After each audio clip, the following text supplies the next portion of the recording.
Namaste.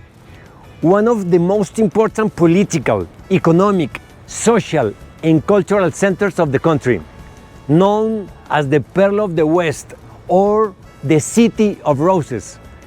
Its name comes from the Arabic, meaning Valley of Stones. During the independence processes, this city played an important and essential role because in the midst of the War of Independence, a decree was signed here abolishing slavery. And this meant a momentous advance in respect of the fundamental rights of the people of this country. It has a population close to 1.5 million inhabitants, and the metropolitan area exceeds 5 million. Its economy is based on trade, industry, services, and tourism. It has recently positioned itself as the leader in the technology industry, and that is the reason why a large number of international firms have established operations here, coming to be considered the Silicon Valley of the country. Culturally, it is considered an extraordinary benchmark for this society, since at an international level, this region is a compulsory symbol of enlightenment, elegance, and the highest gastronomy. The foregoing, without overshadowing the fact that in addition to being the cradle of mariachi and tequila, this city is home to film festivals and the most important book fair in the Spanish-speaking world. Not surprisingly, the criteria of modern urban geography have classified this city as a global city. The locals are colloquially called Tapatíos, a word that originates in the Nahuatl language, which was a monetary unit used in pre-colonial times. The Tapatíos are excellent hosts. After a short conversation, they are already inviting you to eat at their home. They love food like no other human being on earth.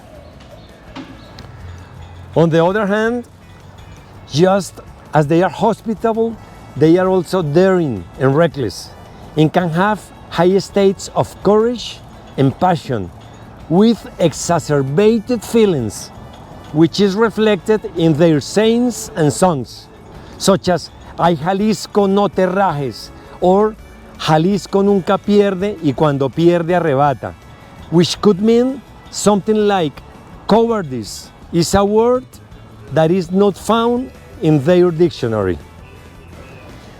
We're talking about Guadalajara, the capital city of the Jalisco state in the Mexican Republic, a breathtaking destination to propose some new ideas about negotiation and mediation.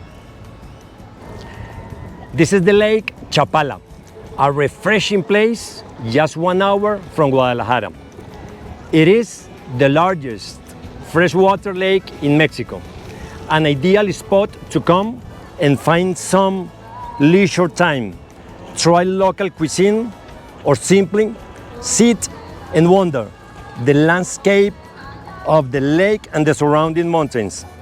But if you want to come here to delight some mariachi music, or also having one tequila or more, don't doubt it, not even for a second.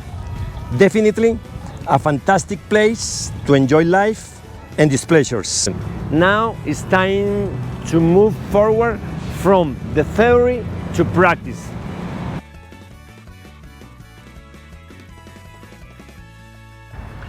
The motivation behind this proposal is to perceive what were the facts and circumstances surrounding the dispute or the business case.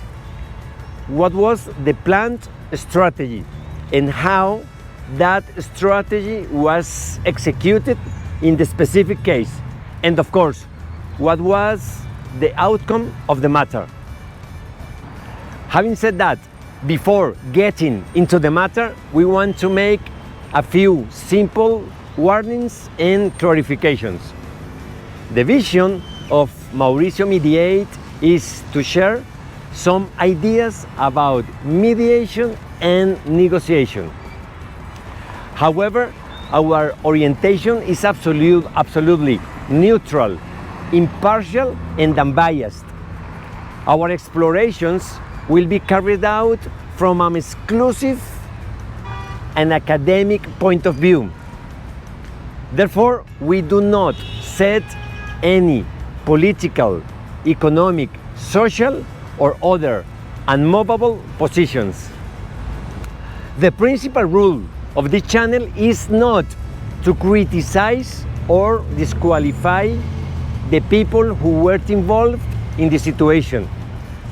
We only want to share the motivations concerning why they did what they did. Our main goal is to present the facts that surrounded the conflict or the negotiation case in black and white, and to make that analysis from the perception of the mediation and negotiation. As promoters of mediation, we are very respectful of the views of others and of the different opinions that other people may have of the same subject. That is the core of the mediation methods. The conclusions, visions, and opinions will be yours. Without further ado, let's go now with our first case study. Being in Mexico, it would be unforgivable not to talk about the Treaty of Guadalupe Hidalgo, which officially marked the end of the Mexican-American War.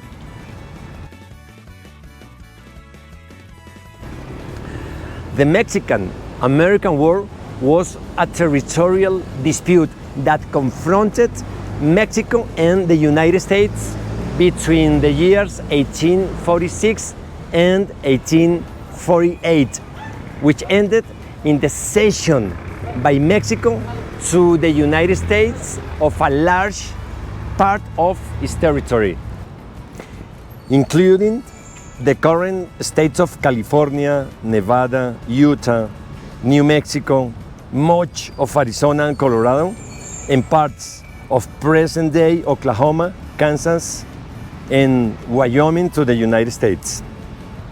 As some of its causes was the creation of the Republic of Texas after the annexation of this territory by the United States.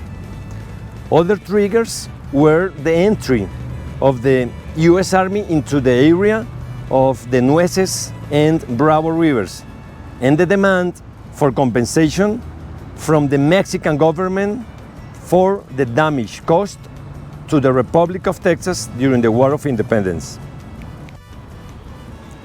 After Mexico's independence, the country was deeply worn out after an intensive war. The production of manufactured goods had stopped.